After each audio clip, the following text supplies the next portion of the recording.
Alors que tous les projecteurs étaient braqués sur Brazzaville, alors que tous les militants à Brazzaville et Kinshasa étaient mobilisés pour l'accompagner et au beach de Kinshasa et l'accueillir au beach de Brazzaville, Etienne Tshisekedi, malheureusement, n'a pas fait le déplacement de Brazzaville. Le président Sassou, qui l'attendait depuis ce matin, l'audience était prévue à 11 h, protocole établi, le directeur des cabinets traversant à Kinshasa pour venir les chercher. Jusqu'à 11 h, le rendez-vous n'a pas pu avoir lieu. Etienne Tshisekedi est toujours à Kinshasa. Beaucoup de découragement et de la part des militants, mais également de la part de sa propre famille, parce que semble-t-il son fils serait encore à Brazzaville. Pourquoi tant de rendez-vous manqués concernant Etienne Tshisekedi? On se rappellera encore dans les années 80, 90, 2000. Est-ce que c'est une stratégie? Est-ce que c'est une posture? Voici la seule question qu'on se pose aujourd'hui dans ces grands débats. Autrement dit, le club, le vôtre, qui va essayer de revenir sur cet événement de la semaine qui éclipse un tout petit peu les autres sujets. Mais si on a le temps, on en parlera, bien entendu. Alors, on va commencer avec, comme vous le savez, les piliers de l'émission que vous aimez tant. D'abord, merci beaucoup pour les messages d'encouragement et de félicitations que nous recevons quasiment tout le temps. Nous faisons un effort pour que ce débat soit le plus représentatif possible, pour que chacun puisse donner son avis d'une manière libre. Alors, qui sont présents aujourd'hui, c'est d'abord Ludor Balekelai. Lui, c'est le patron de ce journal qu'on appelle Le Pouvoir du Peuple. Hein, du peuple, on va beaucoup parler aujourd'hui, hein, Ludor Balekelai. Volontiers, oui. C'est pour cela que nous sommes là. On va parler beaucoup de peuple aujourd'hui. Et en face, juste à côté de lui, c'est le juriste maison que les téléspectateurs, cette fois-ci, d'Espagne, interdisent de plus parler des articles de loi dans une émission des journalistes. Non, mais ils doivent comprendre que les sujets politiques, lorsqu'ils ont des corrélations avec le droit, nous ne pouvons pas nous échapper de la réalité, étant donné que toute la vie est interdisciplinaire. Ils doivent nous comprendre. Et je confirme que vous n'avez pas une dent contre Mike Mukebai, non? Jamais. Mike, c'est mon ami et mon frère. Nous n'avons pas d'inimitié, mais d'adversariat du point de vue des idées et des échanges. Et c'est ça qui fait la vie. La vitalité. Ouais. Alors cette fois-ci, promettez-moi de ne pas hausser le ton, parce que les débats risquent d'être voulus tout à l'heure. Lui, c'est naturellement Harold Badibanga, hein, l'homme pas du juridisme, non, du droit. L'homme du droit, mais beaucoup plus de la patrie. Absolument. Et voilà, le même, l'incontournable, qui nous lâche de temps en temps, mais présent aujourd'hui. Les sujets en vaut la peine. C'est Mike Mukebai, le patron de Congo News, toujours présent. Ouais, merci beaucoup. Hein, avec les félicitations. Il semble-t-il qu'à l'Est, vous avez un succès fou. Hein, la semaine passée, on m'a passé beaucoup de fils. Okay. Où serait-il parti? J'ai dit non, il est toujours là, Mike. Voilà, le voici. Il est présent. Merci beaucoup. Et enfin, le révisionniste, l'homme qui réforme la classe politique congolaise. Alors, les militaires me disent, il n'est pas spécialiste des secteurs de la sécurité. Il ne faut pas qu'il s'aventure dans les domaines qu'il ne maîtrise pas, qu'il parle du journalisme, son secteur. Donc, vous êtes prévenu, monsieur. Parce que la fois dernière, on vous a dit que vous étiez déjà dans le pétrole. Alors, hein, recentrez-vous un tout petit peu sur les débats de la semaine. Eh bien, on va commencer d'abord avec vous-même, parce que vous êtes en train de vouloir nous faire réformer un peu la classe politique congolaise. Nous sommes en pleine concertation nationale. La classe politique congolaise, dans le préalable, avait beaucoup sollicité l'intervention, l'accompagnement, la participation, même la médiation de Denis Sassou Nguesso. Alors Denis Sassou Nguesso avait également déployé ses hommes qui ont fait les déplacements de Kinshasa. Ceux de Kinshasa ont fait les déplacements de Brazzaville.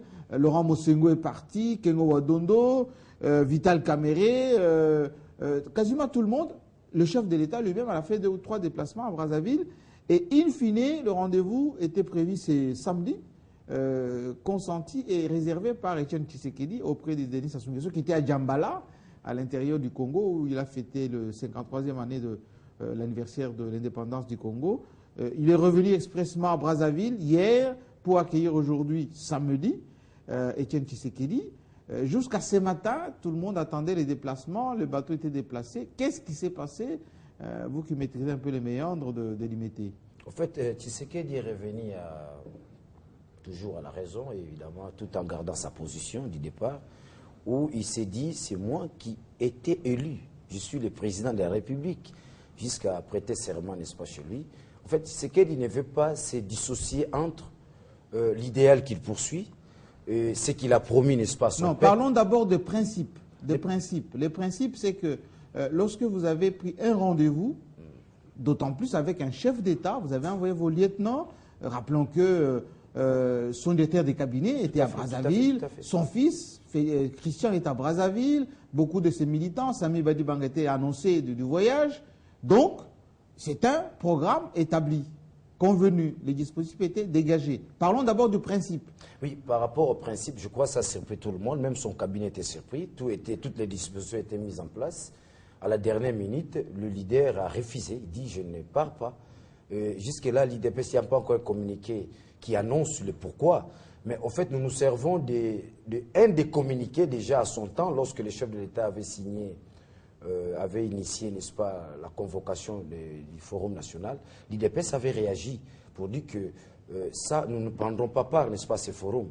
Et les autres sont allés au conclave. Il n'a pas aussi pris part, n'est-ce pas, à ces conclaves. Je crois que l'IDPS... Mais pourquoi il a envoyé ses militants à Brazzaville alors? Non, il est resté ferme, face d'abord à lui-même et face à l'idéal. C'est-à-dire que la décision prise par Tshisekedi jusque-là, jusqu'à preuve du contraire, ça je confirme et je l'affirme, échappe même à son cabinet. Parce que même son cabinet, les militants, le véhicule était là, même sa femme même m'a donné. Parce qu'il y a eu des gens qui sollicitaient même à ce que sa femme dise un mot, que Tshisekedi puisse y aller, parce que ce qu'on avait mis à sa disposition, c'est au rang même d'un président de la République, tout ce qu'on a mis, les dispositions les dispositions protocolaires. Donc, nous nous posons la question pourquoi. Mais connaissant l'homme, nous disons, l'homme est resté, n'est-ce pas, dans le contexte du non, et dans le contexte du oui. Mais dans ce cas, est-ce qu'on peut faucher accompagner un chef d'État Pourquoi on n'a pas refusé l'autre fois de voir Hollande alors? De ne pas aller au rendez-vous d'Hollande parce qu'il est dans le non. Non, en fait, ce que j'ai dit tantôt, oui? Nous devons partir, n'est-ce pas, du début, du commencement. Pour l'IDPS, l'IDPS dit, j'aimerais bien participer, n'est-ce pas, au Forum national, à condition que ce forum soit l'émanation de l'accord d'Addis Abeba. Parce que l'accord en soi stipule aussi, il doit y avoir, n'est-ce pas, réconciliation nationale.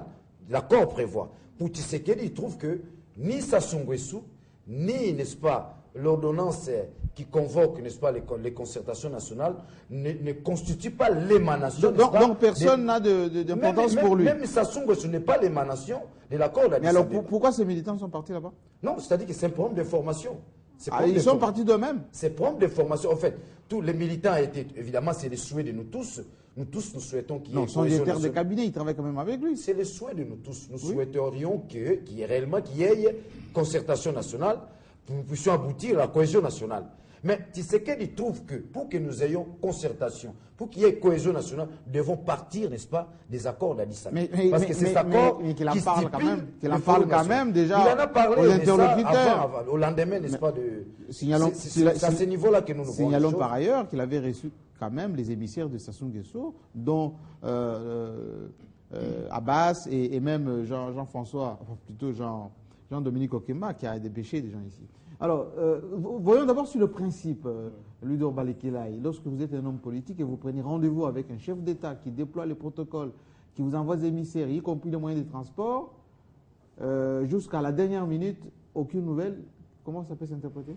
Bon, merci beaucoup. Avec tout le respect que je dois au président Tshisekedi, au Premier ministre de la CNS, Etienne Tshisekedi, pour la noblesse de son combat pour l'instauration de la démocratie en République démocratique du Congo. Je dois noter en passant, hélas malheureusement, que là, très franchement, il a violé le principe élémentaire d'élégance, n'est-ce pas, vis-à-vis du président Sassou. Et je voudrais ici dire que la perception de la marche de l'État de Etienne Tshisekedi depuis des décennies apporte une dimension nouvelle à la psychologie contemporaine. Autrement dit, qui nous dit que l'homme évolue au fur et à mesure qu'il grandit, et même dans la perception des choses, la personnalité qu'on sort. Mais là, nous constatons qu'effectivement, Etienne Tshisekedi apporte positivement il faut que je précise les choses, appose positivement une nouvelle approche de la croissance de la personnalité du point de vue de la psychologie de l'adulte. Je voudrais dire que quand on fait une analyse diachronique de l'histoire, on voit déjà autour des années 92, 93, 94, un Tshisekedi, en tout cas, très radical par rapport à ses positions, pas de concessions, plusieurs fois nommé Premier ministre, mais refuse de concéder, et en revanche, il perd la chance donc de participer à la gestion des affaires de l'État. Et on voit ce Tshisekedi de 2003 qui refuse de venir participer à la gestion du pays sous le schéma 1+4. Je me rappelle même qu'à l'époque, Joseph Kabila avait même envoyé un avion en Afrique du Sud pour lui tendre la main, voilà, afin qu'il vienne participer à la gestion du pays. Il est resté de marbre. Je revois encore une fois ce Tshisekedi de 2006 qui a refusé catégoriquement à participer aux élections, intimant le même ordre à ses militants qui ont suivi, pour les uns, non pour les autres.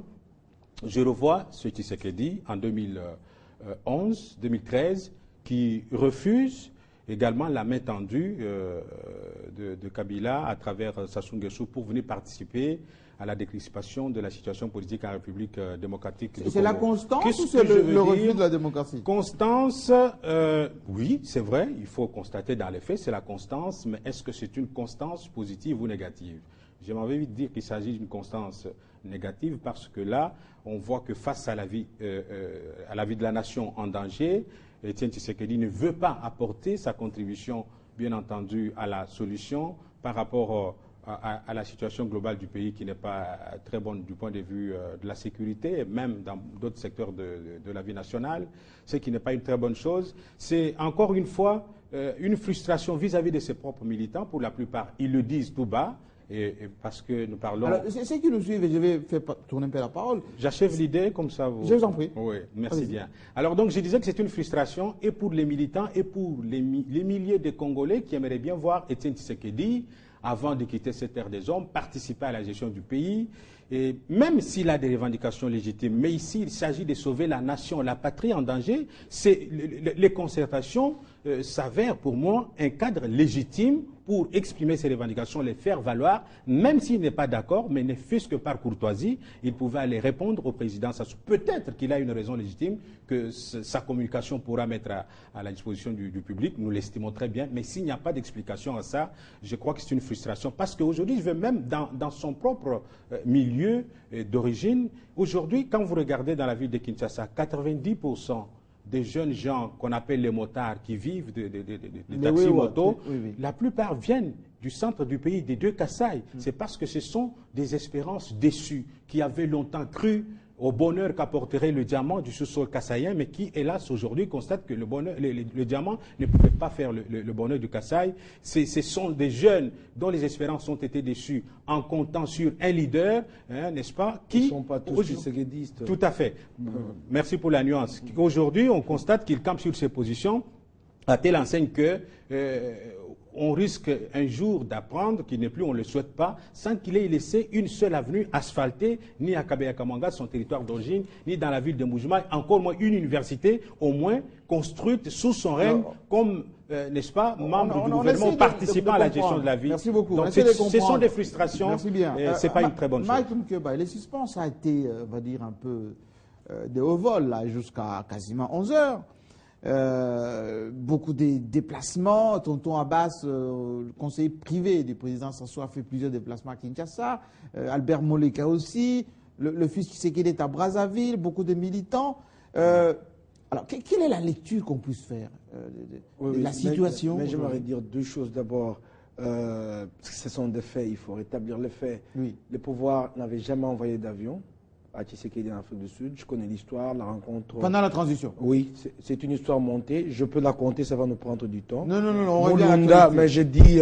ça a été dit à la télé. Détail, oui. Moulunda, la rencontre avec Moubake, j'ai tout suivi, j'étais à Kigali. Je vous recommande je t'en prie, je connais la manipulation. Moi, je suis journaliste informé, je vais au-delà de la manipulation.